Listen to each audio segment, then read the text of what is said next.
One of the cool things with GuitarMan.com is you get to pick out your own lessons and the songs that you want to learn. And the song we're going to cover in this lesson, I Will Search by Isreal, was just that. Someone requested it in the forums, and I'm going to show you how to play it. It's a cool song. It's a praise song that has kind of a guitar lick in the intro and then uses some alternate E chords, which I've covered before, and so this is a great example on how to use those. So let me start by showing you what the song at the beginning sounds like, and then I'll show you how to play it.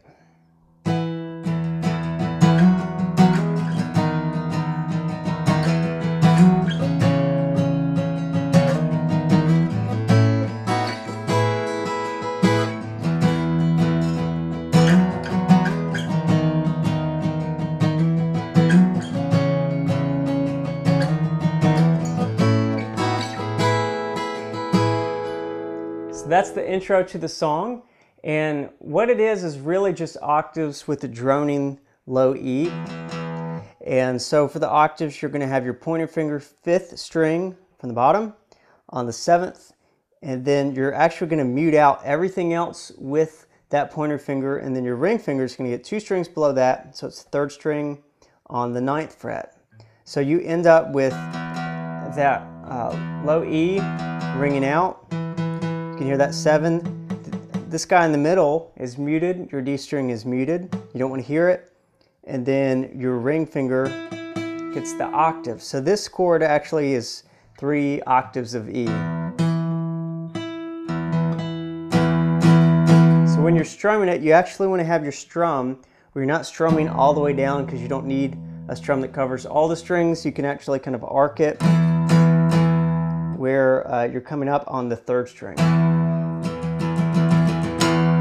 So you just have a shortened strum. Now from here, it's just taking that position into different places. And when you're doing that, if one finger is lined up, the rest follow, because it's always relatively the same. So you can use your pointer finger as your reference point. Just focus where your pointer finger goes, and the rest will follow with the shape. Starting on the 7th, sliding the whole thing up into the 9, sliding up again to the 11. Now you're coming all the way to the D sharp position, so you're going to the 6th fret, 7 to 9, 6, 7, 9. So we'll do both of those sections, starting with the 7 to 9, 11 to 6, 7 to 9. And you do slide into each chord. And then now we're going to go all the way down to your 4th. So here's 4, 6, 7. So the trick again is just to keep the same shape, keep that pointer finger where it's muting out everything except for the string it's playing on the 5th. Now here's the last part of the lick, and it's really just an A chord moved up in different positions. Real easy. You're skipping the 1st string. It's just a 1, 2, 3 starting on the 5th. So 2nd string, 5th fret with your pointer, right above it middle finger, 6th fret, right above it ring finger. And then you have your A ringing out.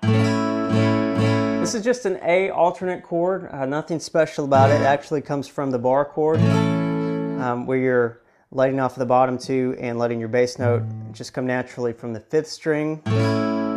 Just an A, regular A chord. Now what you're doing when you move it up 2 frets is it's kind of like a B chord, but you still have an A in the bass. So you have a little bit of tension, not much in that chord, but something a little different.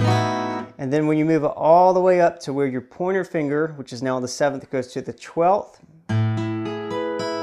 From here, it's you skip the 1st string, and it's 12, 13, 14.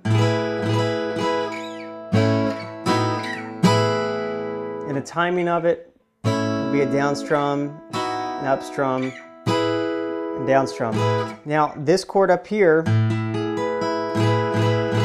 is actually from an E chord. It's the same thing as if you're doing this, and then not playing that E, and then where your middle finger is if you lift that up.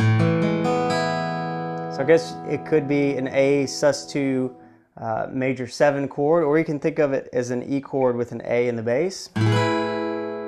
Or you can just think of it as this position moved up here, whatever helps you remember it. Then you hop right back in to the same deal with your octaves.